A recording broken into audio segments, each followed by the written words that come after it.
Feeling good, feeling great, feeling good. How are you? Welcome into a NBA Finals Game 4 reaction stream. The Indiana Pacers had a chance to go up 3-1.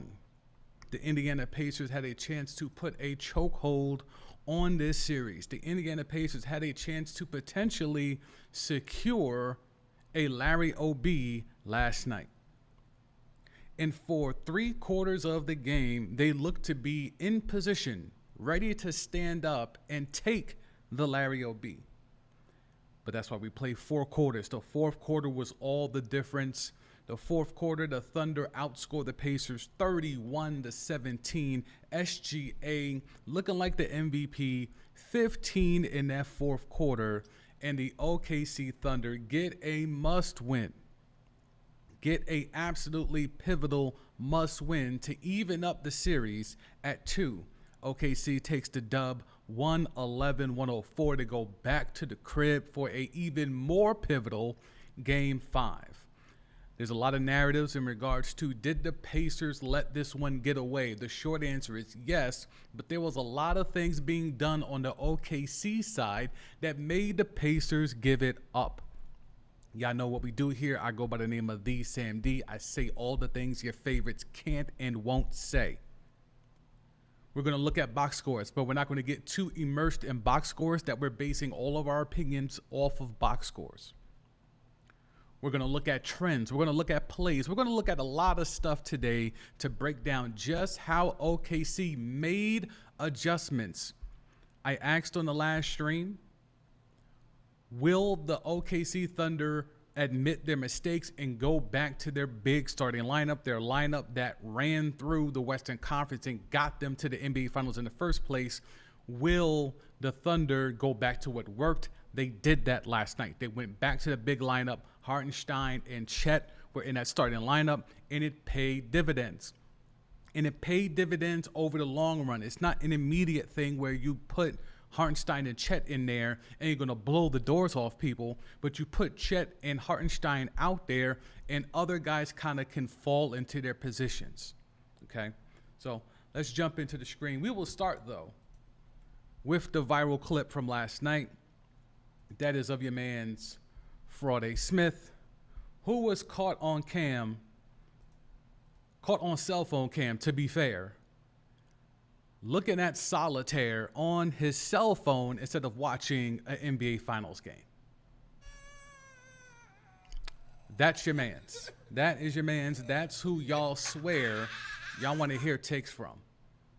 This man is playing solitaire during an NBA Finals game. 25 M's a year. Multiple platforms. Just inked a new deal on SiriusXM to do even more hot takes. And this man has really good seats in the box. And he's watching the NBA Finals and playing solitaire on his phone. Now, I'm sure he'll have a hell of a spin on Monday about what the hell he was doing. Or maybe even, on Monday, he'll have a hell of a take to try to flip this. But this is who he is. And when you see this, this is my conundrum every time something like this happens. There's a tweet from 2020 that sums up my existence, not only online talking sports, but just talking sports in real life. About to skim tonight's box scores and argue with people who watched the whole game. That is what I come across on a daily basis, whether it's through doing content online or where I work at, or just talking with people in general when it comes to find out that you have an interest in sports and you know ball. When you're dealing with people who only watch box scores, who only read box scores, or who only go by the opinion of someone who watches and plays solitaire at NBA Finals games, this is my existence in a nutshell. Dealing with people like this, about to skim tonight's box scores and argue with people who watched the whole game. That is the problem. That is where ball has gone. All right. Let's get into how and why OKC was able to come back from 7 down and damn near going away 111 to what is it, 104? All right, let's jump into the circle so I can get this full screen popping off. Matter of fact, we'll go back to the split. All right. SGA's 15 points in the last 5 minutes of Game 4 are the most by a player in the last 5 minutes in the NBA Finals game since 1971. And you see the pic of him being guarded here by Nembhard, but I have evidence that OKC wanted no parts of Nembhard guarding SGA over these last 5 minutes of last night's game, okay? We're going to the Blue Sky app. Shout out to those who are on Blue Sky. I am also on Blue Sky at the Sam D on Blue Sky, okay? But, matter of fact, we'll wait for this one. This is the one. With 3 minutes and 52 seconds remaining, OKC called a timeout and made the adjustment that won the Thunder Game 4. Nembhard had been guarding SGA extremely well. The Thunder used the same action 3 times to get Nesmith to switch. SGA kept scoring and or getting the foul call. Nesmith eventually fouled out. And here's what happened. Let's break this down bit by bit. So we have the first possession here. Pacers are up 4. Just under 4 minutes to go. This is out of that timeout. What does the Thunder do? Let me mute this so we don't get no copyright. So they come down. You see Jalen Williams here at the top. SGA is being guarded by Nembhard. They want this. They want that switch, right? So we do the high screen and roll. As you see here on the screen, Shea sets a screen to get Nesmith to switch. They get the switch, okay? Now we have Jalen being guarded by Nembhard. They don't care about that. The main thing is now we got the matchup we would prefer, which is SGA being guarded by Nesmith. Now he gets the ball in the high post. This is where SGA gets his money, right here. High post. This is where SGA gets his money. Now he's got all the things to do. Now Nesmith makes the bad move here of sticking that arm out. And the one thing we have watched with Nembhard through this whole series is Nembhard knows how to hide his hands when he's close to SGA. How Nesmith hasn't been watching the same film like the rest of us. If me and you could pick up on this, I don't know how his own teammate is not able to pick up on this. Nesmith has his arms out and SGA has the ball down really low. What do you think SGA is going to do? He's either going to do the rip move, which the Beard was able to just cheese his way to an MVP not that many years ago. Or other guys, Rip Hamilton. A lot of guards have taken this move where you just do the rip through, okay? And you just cause incidental contact. It's an easy call, and it's an easy way to get to the free throw line, which SGA was having a hard time at getting to the free throw line early in this game. So let's see what happens. Now, Nesmith moves the arm back. So he adjusts, moves the arm back. But he sticks the arm out again because SGA is going up. So while he makes the move here, where he knows this arm is out too far, but when Shea reverses the pivot and does a step through where he evens up, he squares him up. All right, now you're in triple threat. Dribble left, dribble right, or go straight up for the Jimmy. He sees Nesmith's hand out. His left arm is out. What do you think SGA is going to do? Well, you know what SGA is going to do. Force it up. Get the call. Reps calls it right away. Okay, so that's one time, right? That's one time. So SGA, they get the switch. Jalen Williams, Nembhard, high screen and roll. Pacers are switching everything. You get the switch. Now you have SGA being guarded by Nesmith. Nesmith is in foul trouble. Nesmith's not as good defensively, or at least defensively aware as Nembhard. Let's take advantage of it. We did it once. We're going to come right back down and do it again. Here we go. Jalen Williams bringing the ball up. SGA being guarded by Nembhard again. There's the screen. Now we got Jalen going to be guarded by Nembhard. Nesmith takes the switch. Now he's guarding SGA again. SGA, where is he going to go? He's going to go right back to the high post. Nembhard comes over, tries to do a little fake trap. But because Jalen Williams was really good last night, you can't trap too hard, so he has to get back. You see Nembhard trying to get back.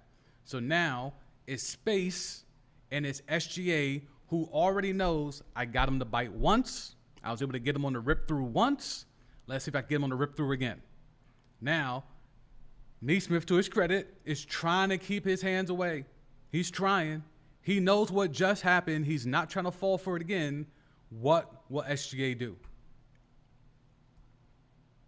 He put that hand out there briefly. What's he going to do? Now he's able to back him down because Nesmith doesn't have that hand out, a la hand checking. Now SGA can body him.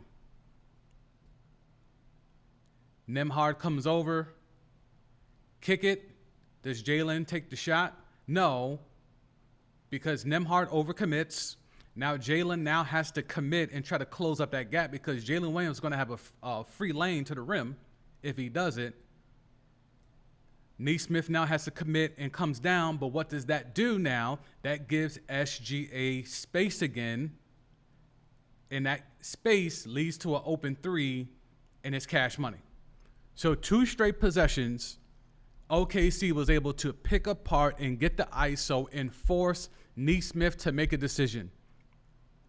Not what Nembhard's going to do. We don't want Nembhard nowhere near SGA. Let's do the high screen and roll. They're switching. Let's get him out of there. If that's the case, what will we do? We want Nesmith to make the decision. That's 2 times in a row. He was victimized for a foul, gave up a shooting foul, gave up 2 free throws.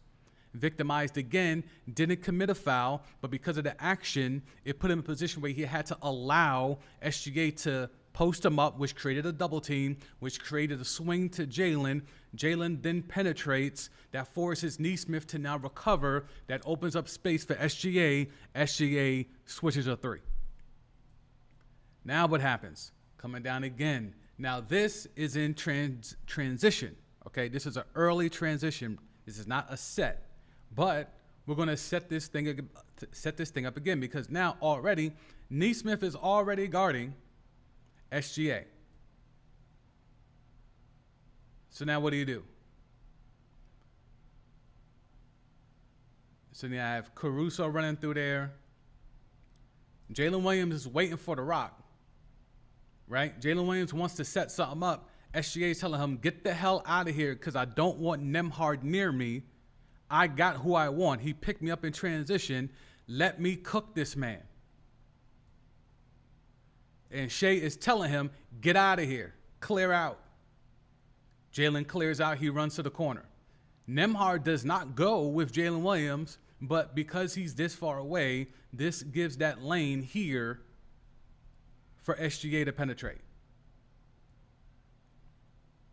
Now, whether you want to call this, there was a lot of slow motion replays. You could call it a foul either way. But the fact of the matter is that SGA created the space and he told Jalen Williams to clear out. You can see it right there. Get the hell out of here, Jalen. I got Nesmith one-on-one. I'm getting him out of here. I'm about to make this man foul out. Attack him, strong with the left. Does get the push off, but players get that call, and players of SGA's caliber, more importantly, get that call. Able to get to Jimmy. Nembhard still closes out. So Nembhard never paid attention to Jalen Williams because Nembhard's smart. He sees what's happening. They want no parts of me on SGA. Jalen Williams is a decoy at this point. Nembhard doesn't even react. He takes a quick look. You see it there. He takes a quick look just to see where Jalen is. See it right there. Takes a quick look. Where is he? He's not cutting. All right, I'm not worried about it. He sees SGA going strong with the left. Nembhard sees this space. He wants to try to help and close out this space because Nesmith is definitely not going to get there. Siakam is late. He doesn't want to leave his guy, but SGA takes the step back after the push off. Nembhard tries to close out. Too little, too late. Too little, too late. Now coming down with OKC up 2 at this point. So now we have Caruso. Caruso being guarded by Siakam. He's Jalen being guarded by Nesmith again. SGA is being guarded by Nembhard, and you have Lou Dort being guarded by Halliburton, right? You know what we're trying to do. Jalen gets the ball up top. SGA is right there. Mid-post, set that screen. Get the switch. They switch. SGA now is being guarded by Nesmith. Jalen now, my only job now is to make sure that SGA gets this ball at the top one-on-one. Gets that ball at the top one-on-one. Now it's a clear out. Everyone get out my way. And he's going quick. You see, he's not waiting like last time. Last time he waited. He's not waiting this time. I got the look that I want. I'm about to foul this man out. And again, Nesmith is scared to death of having his hand out because he's already been burned on that first play out of the timeout. Now he has to be extremely cautious about putting that arm out. And SGA has that ball low again because he could do this rip move. He could get this off and get 3 free throws if he wanted. He could do the rip move right now and get 3 free throws. But he's not doing that. He's going quick. See, again, because he tries to rip. But as soon as that hand goes away, this is where you get the reflexes. Reflexes, timing, knowing what you want to do. As soon as Nesmith takes that arm away, I'm going. Because I have space. He doesn't have space when the arm is out. You either have the option of trying to get the rip to get the foul or forcing the action the other way. But as soon as that arm comes away, he's gone. And again, he's only trying to get to the midi. This whole series has been the revolution or the return of the midi. We got enamored by all the Steph Curry threes, the Boston Celtics threes from last year where they attempted more threes than they did twos. This whole series is about middies. Whether it's the SGA midi or the Halliburton floater, that's what this series is about. SGA gets to his spot, the spot he's been getting to all year long. And again, chain reaction. This is where when the kids talk about he's deep in his bag. Because normally he goes up for the midi here. But Nesmith overplays it, or to be fair to Nesmith, does the right thing because SGA, his patented move is the midi high post fade, okay? Spin off of that, get into the lane. Nesmith tries to recover, fouls him in the process, gets the arm, gets the wrist, more free throws. Systematically tearing down the Pacers down the stretch. Systematically finding the weak link, putting your best against the other team's weakest, and attack. That is what OKC did. Our best is SGA. Their weakest defensively, even though you could argue Halliburton, but the Pacers are never going to let Tyrese Halliburton be in a position where he's guarding SGA in a pivotal moment. So, all right, who do you want? Nembhard or Nesmith? We want Nesmith. Get me on that switch. And that's what you see here. 4 examples down the stretch, 3 of which were switches. 1 was in early offense and transition where Nesmith was targeted and he gave up buckets and or free throws. And that is how OKC snuck out there and got out of Indiana with a 2-2 split. It's amazing when you break it down. Bust it down, break it down. That is exactly how that happened. The game within the game commenced. Not just the game last night, not just the game within the game, but the game itself commenced. If you want to get into it, the last 3 minutes of Game 4 went 12-1 Thunder. 12-1 Thunder. In those last 3 minutes, the Pacers were 0 for 5 on field goals, 1 for 4 on free throws. Mathurin bricked about 3 free throws. They had a turnover, and they had a 2 away from the play fouls. This is what bad offense looks like. This is what playing stingy defense also looks like. Let's get into this. Halliburton does not have the rock. Oh, sorry, that is Halliburton. Halliburton drives on SGA, gets the layup, right? That, I believe, is the last field goal of the fourth quarter for the Indiana Pacers, okay? Nembhard going right at Caruso. I don't know if that's what you want. We've seen Caruso ISO up SGA and hit that three in his eye in game one. So now people are starting to think Nembhard has that type of bag. And maybe Nembhard does have that bag. But I don't know if up one at the crib trying to go up 3-1, I want Nembhard going one-on-one against Caruso. Especially coming out of a trap. Coming out of a trap, the Pacers' way normally is to swing this ball. Even if it is to Nesmith, you swing this ball. But Nembhard called his own number, goes with the left, has the Jimmy there, but Chet comes over with the block and affects the shot. And I'll put this up in the chat. I see Jacob in the chat. Offensive foul. So clearly he thinks the push off is an offensive foul. I'm not saying it wasn't that, but we have seen countless times of big time aggressive superstar players get this call.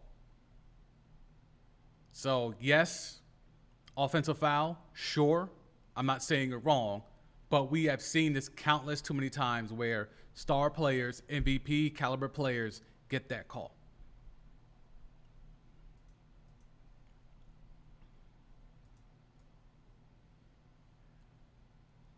So we got the screen and roll here. Dribble handoff is coming. Miles Turner and Halliburton.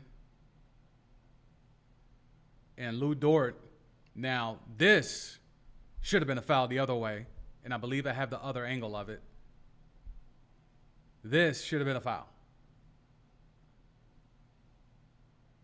Because Lou Dort literally shoves Tyrese Halliburton. Shoves him. Shoves him. There's no call. They get the cookies, and away we go. They're going the other way with it, right?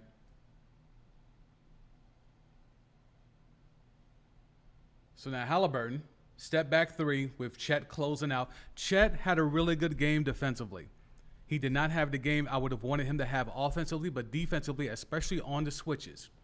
And we talked about here on the last stream after game 3, where it was like, if you're going to play the bigs, you have to play the bigs because you can't be afraid of your bigs having to guard wings and guards up top on a switch.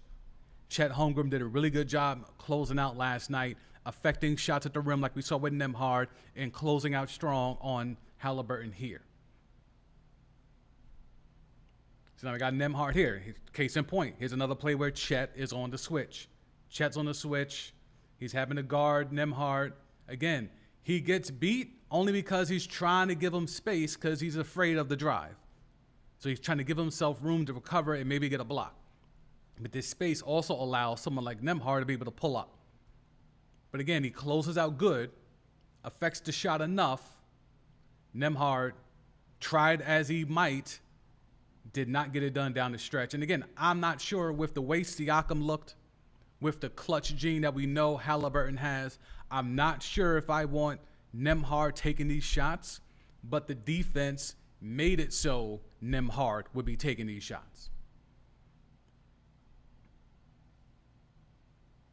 Okay, so now we have Halliburton driving, draws all this attention. You have Miles Turner here, you have Nembhard here, and then assuming they over-rotate, you can have a corner 3 available here. Turner, pump fake. Okay, here comes Caruso. Is he going to swing it to Nembhard? No. Calls his own number. Caruso with the strong closeout. Miles Turner bricks it. Comes up short. Okay. And here's the bricks by Mathurin. So again, all this stuff is happening.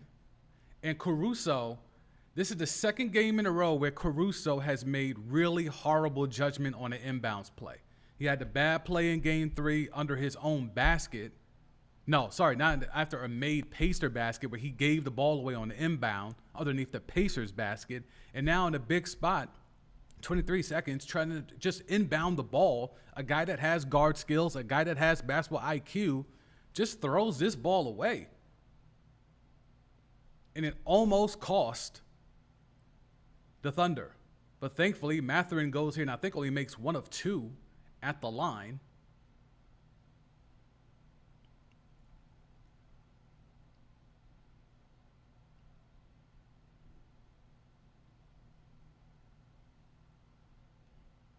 So even coming down the stretch here, I mean, the game is over at this point. You're down 7 with under 7 seconds to go.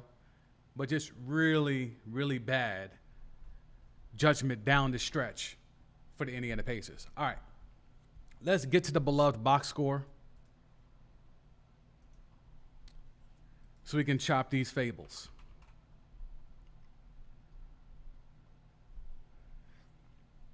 SGA with 35 points.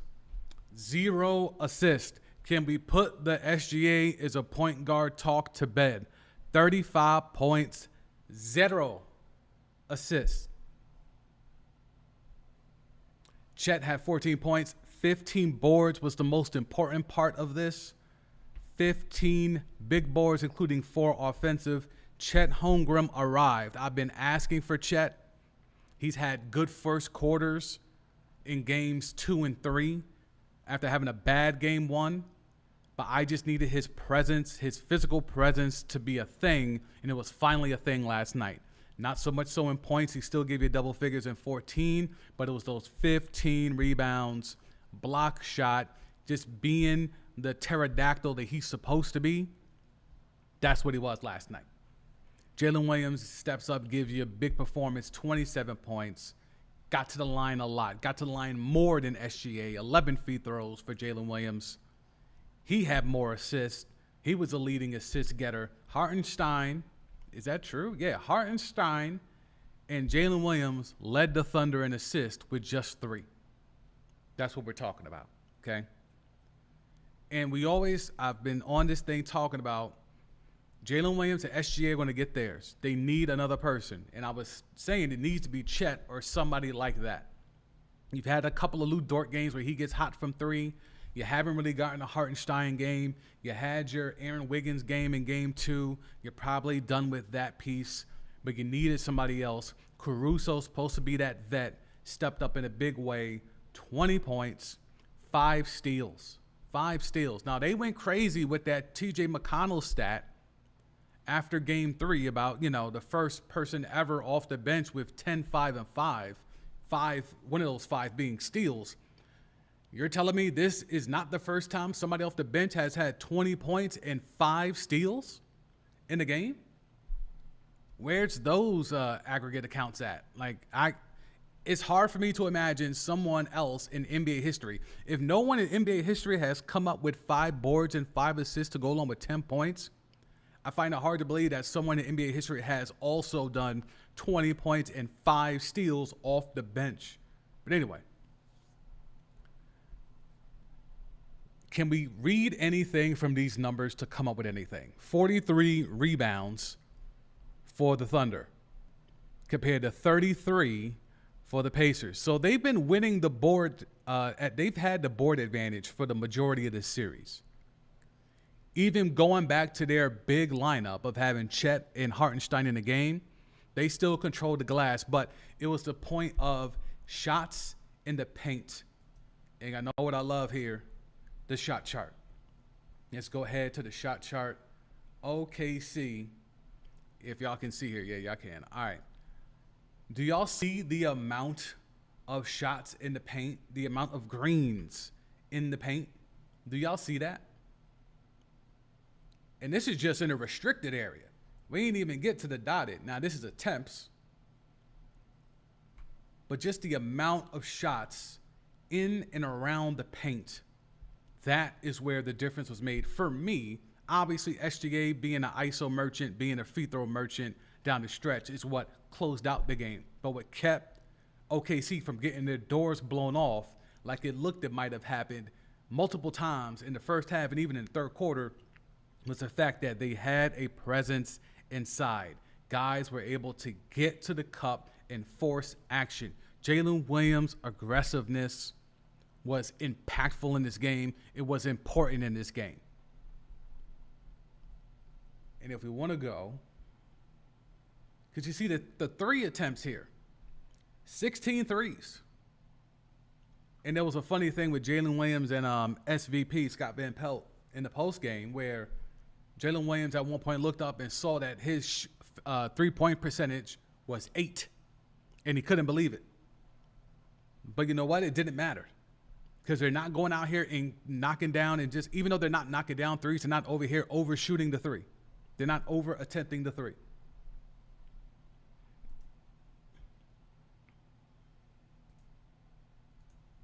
You see Jalen Williams here. Everything is inside, mid-range, get to the rim. Only 3 threes attempted.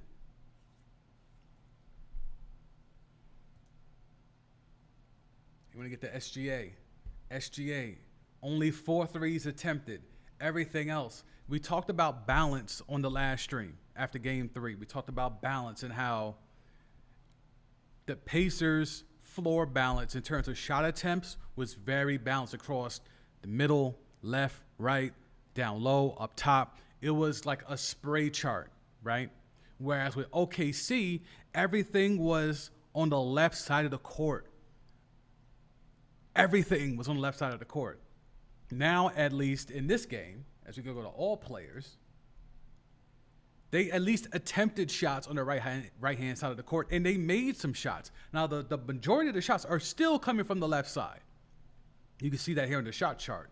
But at least they're attempting shots on the right side of the court. I think that's something I wasn't the only one that noticed that. You couldn't help but notice that if you're paying attention to the game. SGA, ISO merchant, fourth quarter, in his bag, attack mode. This shot chart does an injustice to the impact that SGA had. That's why sometimes you can't just go off the box score. Sometimes you can't just go off the shot chart. And that's why here, about to skim tonight's box scores and argue with people who watched the game. Because you can't just go off that fact because this doesn't tell the story. All right. For the Pacers, what was the problem? For the Indiana Pacers, what was the issue? Halliburton took 15 shots. He was bad from 3, 1 of 7. Got 7 assists, couple of boards, 5 turnovers. That is unlike Tyrese Halliburton. Andrew Nembhard, who we saw take some shots late and forced them, only took 9 shots. He did his job. He was impactful. He gave you double figures. That's about what you would expect from Andrew Nembhard. Siakam is the one I want to pay attention to. 6 of 15 from the floor. Okay? Let's go back to the shot chart and lock in on Siakam. Or I guess we could do second half. Second half, how many shots did Siakam get? 6 shots for Siakam. How many did he get hit in the fourth quarter? 1 shot for Pascal Siakam in the fourth quarter. Andrew Nembhard should not be out shooting Pascal Siakam to a 4-1 clip. That should not be happening. Aaron Naismith, who damn near played the entire quarter, should not be out shooting Pascal Siakam to a 3-1 clip in a pivotal game in the fourth quarter of the NBA Finals. So what happened with Pascal Siakam? Was he not aggressive? Now remember, Barkley came under a lot of heat after game 3, and Tyrese Halliburton tried to check him in the post game when he was on the podium with them, saying you're being a little bit too hard on Pascal Siakam. You know, he's taking what the defense gives him, because Barkley was trying to insinuate that how come Siakam is so passive aggressive? How come he's so up and down? Where one game he's uber aggressive, the next game he's not being aggressive at all. And Halliburton tried to cop plays and try to throw shade at Chuck. But this feeds right into the narrative that Charles Barkley had, because how does Pascal Siakam only take 1 shot in the fourth quarter of a game where you're trying to go up 3-1 to get a Larry O.B.?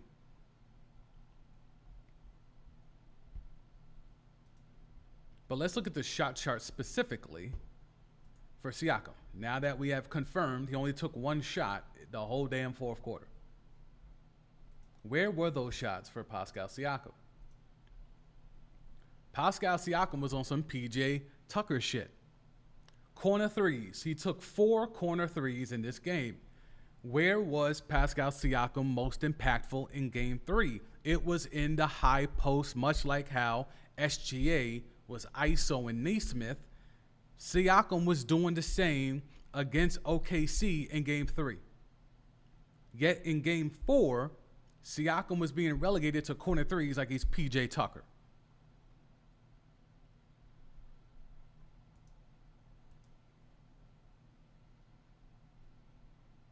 Third quarter, where were these shots? He missed a bunny, mid-range, top of the key, and he attempted a couple of threes. Second half, way too quiet for Pascal Siakam.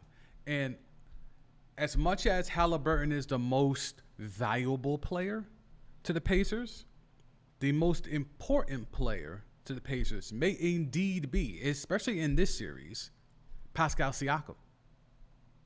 Pascal Siakam needs to be a guy that gets a 20 to 30 point game. They can win when he doesn't do that, but it's extremely hard for them to pull it off. They need Siakam to be that guy. He was not that guy last night.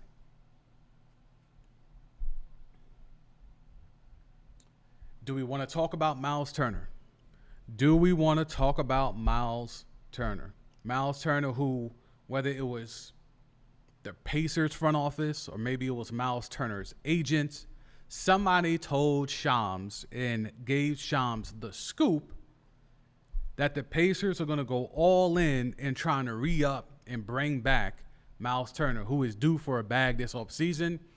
So much so that the Pacers, allegedly via the reporting of Shams, are willing to go into luxury tax to retain Miles Turner. And what has Miles Turner done after that news was announced? Through 4 games, he has averaged 13 points, 4 rebounds, 2 assists. 13 points, 4 rebounds, 2 assists. And if we want to go game by game, I think it's even worse for your mans. Let me see. Because I think he only had 2 rebounds last night, right? How many boards he had last night? Yeah, he's the second game in a row. He's had 2 rebounds. Second game in a row, this man has had 2 rebounds. If you take away game 1 where he had 9, including 4 offensive, he cleans the glass in OKC. I don't know what the hell his problem is at the crib. 5 offensive rebounds, in game 1. Cleans the glass in OKC. What the hell happens when he's at the crib? And I have made it a thing on the Elon app where I'm trying to ask, can this man learn how to box out? This man's 6'11", damn near a footer. Doesn't he play with Legos? He doesn't know how to box out? A man that plays with Legos doesn't know how to box out? You got to be strategic in putting those Legos together, right? You got to be strategic in getting boards. He just stands there and puts his arms up. He's not trying to put a body on people. He's not trying to lean on people to get that leverage. He's just standing there. It's maddening watching Miles Turner not get rebounds when he's what? Officially 6'11". 6'11". Damn near a footer. 2 games at the crib, and you got 4 rebounds? You, through 2 games at the crib, you had more blocks than rebounds. And yet the Pacers are already on record via Shams reporting that they're willing to go into the luxury tax to retain this? I don't know, man. That's your man's. That's your man's Miles Turner. This has been a really bad series, fam. As much as you can look at some of the block numbers, he had a 5-block game, and 9 boards in game 1, and I think he made a timely 3 in what was it, game 1, I believe, made a timely 3, but this man is 4 of 20 from 3. He's shooting 20% from 3. And the problem is he keeps taking them. That's 5 threes a game. And yes, I know he's a stretch 5, but you're also 6'11". 40% from the floor because the majority of his shots are not in the paint. Do y'all want to see that shot chart?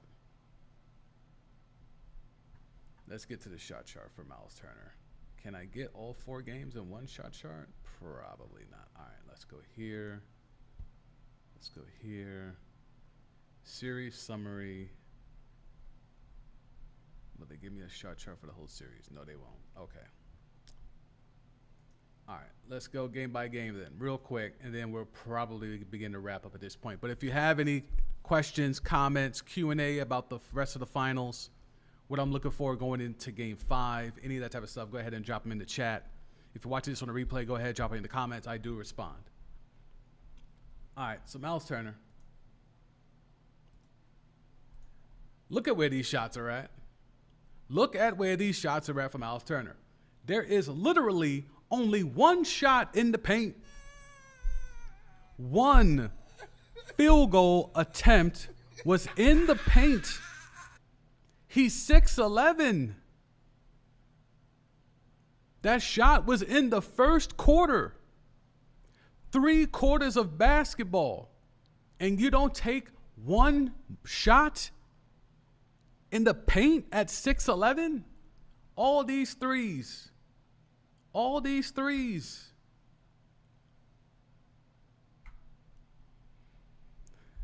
Yo, dogs, going into the luxury tax for some damn Miles Turner is horrific, bruh. Horrific. All right, let's go to game 3. What's that Miles Turner shot chart looking like?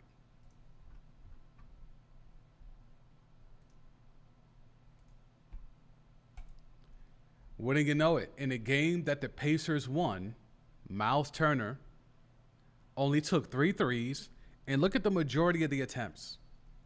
At least the attempts were in the paint. Okay.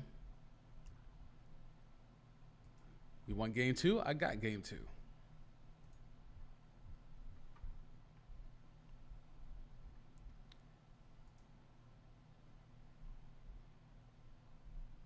There he is. Okay.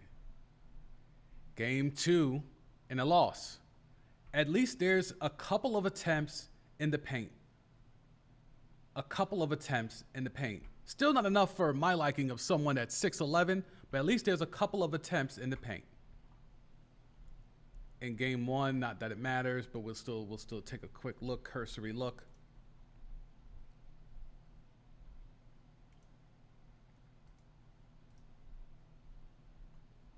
Same deal. Minimal shots in the paint. Stretch 5. At this point, don't even call him a 5. Don't even call him a 5. You want to be KD? Go be KD. KD is not a stretch 5. He's a stretch 3. Now, at this point in his career, maybe a stretch 4. Miles Turner is not a stretch 5. Stop calling him that. He's not a stretch 5 because he doesn't play like a 5. There's nothing 5 about Miles Turner outside of the one game he had in this series where he had 5 blocks.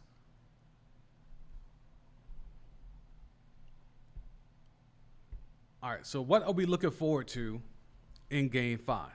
What is the adjustment? If the game is close again, what will Rick Carlisle do when the Thunder is trying to ISO? Is trying to ISO his man's Nesmith when he's on SGA. What is Rick Carlisle going to do? Because a number of ball screens that SGA and Jalen Williams set for each other. Game 1, they only did it once. Game 2, they only did it twice. They did it 0 times in game 3. And in game 4, they did it 9 times, including 7 in the fourth quarter. That 9 is tied for the most screens they've set for each other in their 3 years together. They ran them down. They found the one thing that worked. They found the one thing that Rick Carlisle and his staff had no answer for, and they ran it to death. Greatness. That's greatness. Exploit the matchup. Put your two best players in pick and roll action, force the other team to switch, and take advantage. Whoever has the weaker matchup, go. And that's what we saw with Nesmith being asked to guard SGA, and he was Swiss cheese. Is there a solve for that? Do you take Nesmith off the floor? Do you try to put Siakam now on Jalen Williams so when you switch, it's not Nesmith, it's Siakam? Will that fare any better? Or is it Hunt Nesmith season if you're OKC? Is it Hunt Nesmith season? That's going to be something I'm watching for. I also want to see, assuming that they're now done with adjusting starting lineups and OKC is going to run Hartenstein and Chet out there. We have not gotten a Hartenstein game. We've gotten a Wiggins game. We've gotten a Caruso game, which was last night, and a Chet game last night. We've always had SGA games, and we've always had Jalen Williams games. Are we going to get a Hartenstein game? He was a big free agent acquisition, stalwart in that lineup, especially in the playoff run. Will we get a Hartenstein game? Game 5 is pivotal for both teams, clearly, but OKC has home court. 2 of the next 3 games are going to be at their gym. Can OKC get what they feel they deserve with 68 regular season wins, with walking through the Western Conference? Can they get that Larry O.B.? Or will the Pacers find a way to scratch and claw? All they need is one more victory in OKC. All they need is one more, whether it's 5 or 7. That's all they need is one more victory on the road. You have to feel confident if you're Indiana. I did not think the Pacers would be in this position where, even though it's 2 up, I think most people would have thought it's still OKC series to lose. Right now, there's a lot of chatter that this is the Pacers series to lose, and that to me is very telling. But I'll be here after Game 3, whether it's right after the game, schedule at the gig permitting, or whether it's the morning after, like how I did today. But that will wrap it up here for me. I go by the name of The Sam D. You have been watching the NBA Finals Game 4 reaction. If you'll be so inclined, hit that like button. If you have not subscribed to the channel, go ahead and do that. If you have already subscribed to the channel, then you've already done your job, so I appreciate you. But on this channel, I say all the things that your favorites can't and won't say. I talk sports and sports media and are intertwined the two in regards with sports business, which oversees it all. If you like this type of content, go ahead and hit that subscribe button, hit the like button, and I will catch you after Game 5. Peace.